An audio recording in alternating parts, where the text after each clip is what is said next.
To place Etoro fees, you first need to understand the different types of fees associated with the platform. Etoro charges various fees including overnight fees, spreads, and withdrawal fees. Overnight fees are charged when you hold a leveraged position or a short position overnight.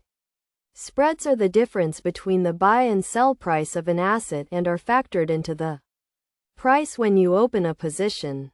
Withdrawal fees are charged when you withdraw funds from your account. To minimize fees on Etoro, start by understanding the spread for the asset you are trading.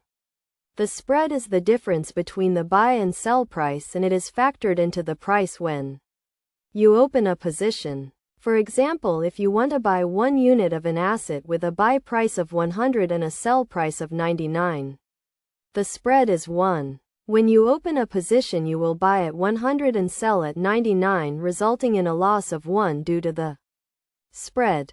To place a trade on Etoro and minimize fees, open the Etoro platform and navigate to the market of the asset you want to trade.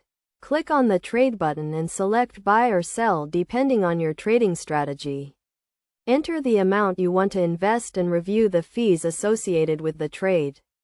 The spread will be factored into the price and you will see the estimated profit or loss when you close the position. Best practices for minimizing Etoro fees include using stop-loss orders to limit your potential losses and avoiding overnight fees by closing your positions before the overnight fee is charged. You can also minimize withdrawal fees by withdrawing larger amounts less frequently. By understanding the different types of fees and using these best practices, you can minimize your costs and maximize your profits when trading on Etoro.